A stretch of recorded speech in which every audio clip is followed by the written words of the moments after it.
I applied to 1,000 remote jobs. Not 10, not 50, 1,000. And I did not use the same resume every time. I created 4 different versions of the exact same candidate, same person, same experience, same basic qualifications, but 4 different resumes. One looked normal, one was optimized for applicant tracking systems, one was polished by AI, and one had the strongest possible wording without lying. Then I tracked everything, every application, every rejection, every ghost, every interview request, every automated email that pretended a human looked at my resume. And by the end of this experiment, I realized something pretty disturbing.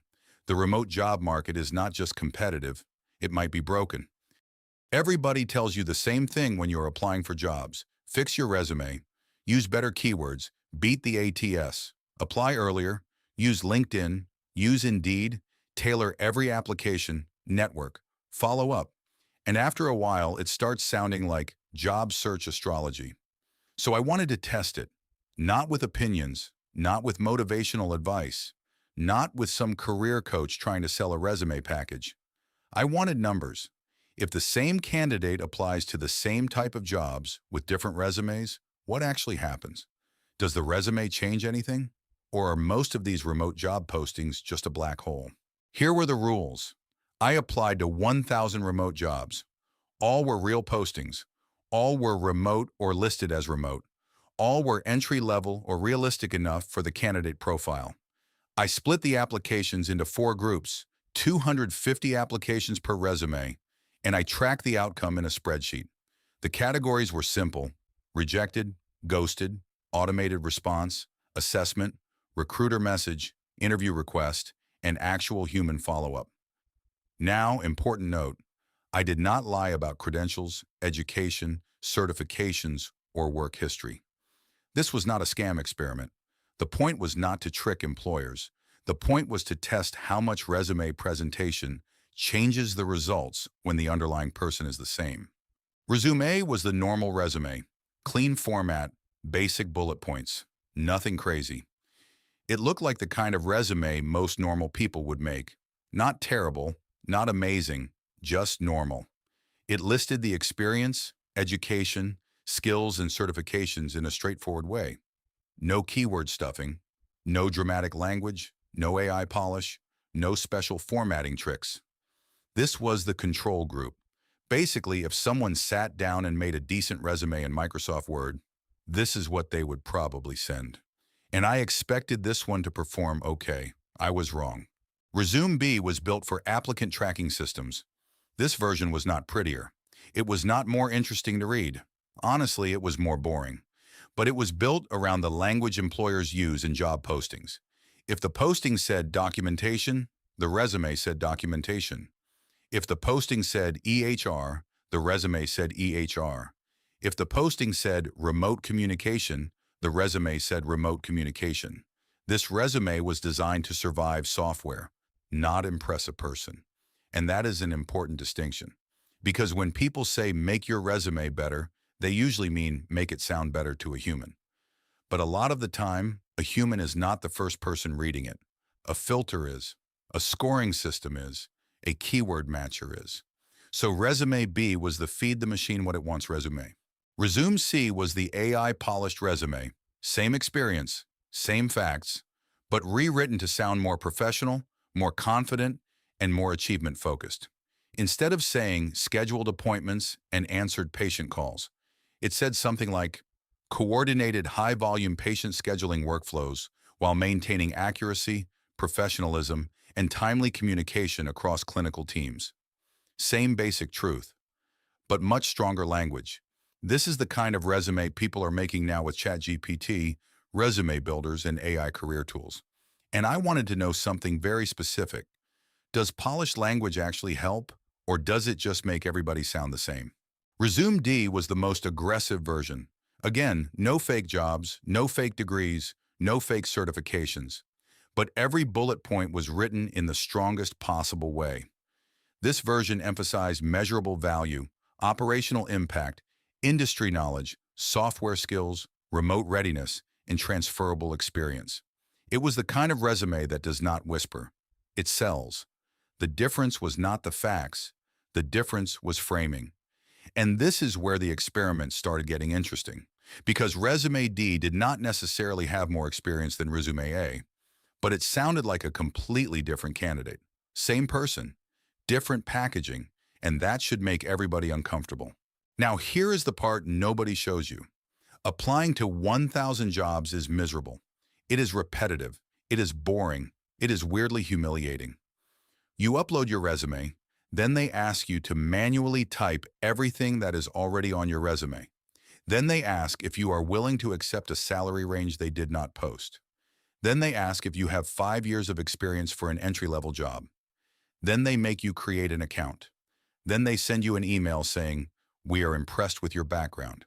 And then they reject you 6 minutes later at 2:13 in the morning, which means no human read anything. A computer rejected you while you were sleeping. And this happened over and over and over again. The first disturbing result was simple. Most companies never responded at all. Not a rejection, not a follow-up, nothing, just silence. And this matters because people blame themselves when they do not hear back. They think their resume is bad. They think they are not qualified. They think they did something wrong. But after 1,000 applications, the silence stopped feeling personal. It started feeling structural. A huge percentage of remote job postings are not functioning like real hiring pipelines.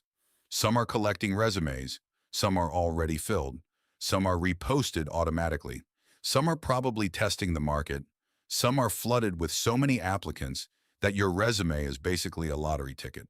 So when people say just apply to more jobs, that advice is technically true but emotionally useless, because applying more does not fix a broken funnel. It just throws more of your time into it. Here is what happened. Resume A, the normal resume, got the weakest response. Resume B, the ATS resume, performed better. Resume C, the AI polished resume, got more activity, but also a lot of generic responses. And Resume D, the aggressive resume, got the most human interest. But the disturbing part was not just which resume won. The disturbing part was how different the results were, even though the candidate was the same. Same person, same background, same ability to do the job. But one version looked invisible and another version looked interview-worthy. That means a lot of hiring is not actually measuring who can do the work.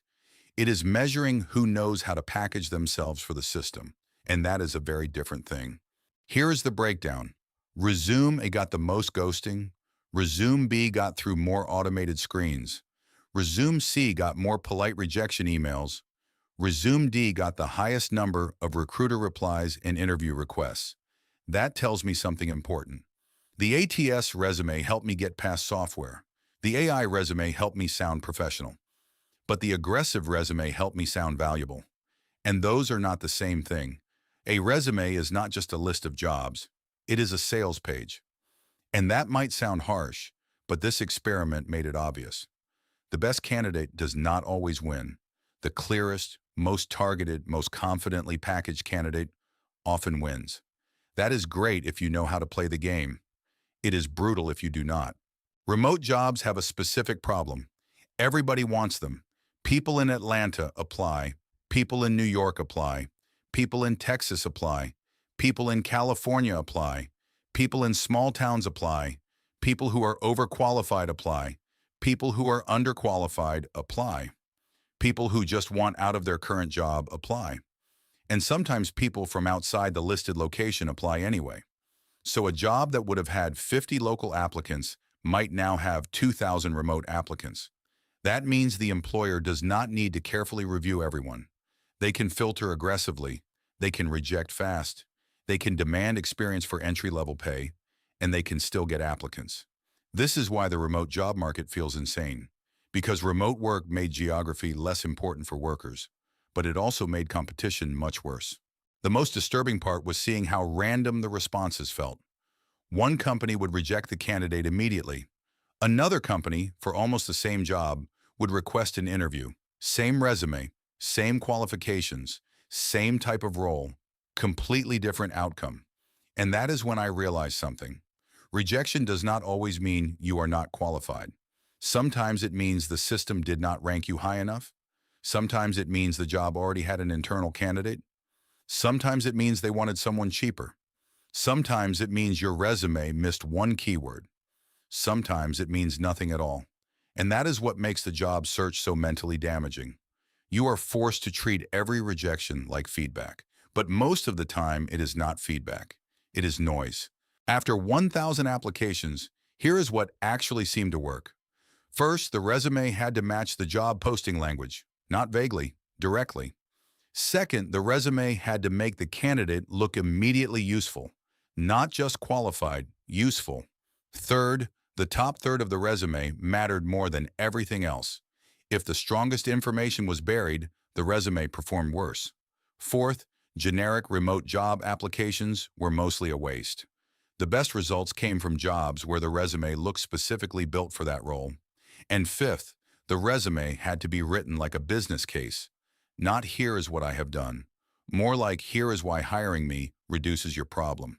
That one shift changed everything. So what is the lesson? It is not just use AI.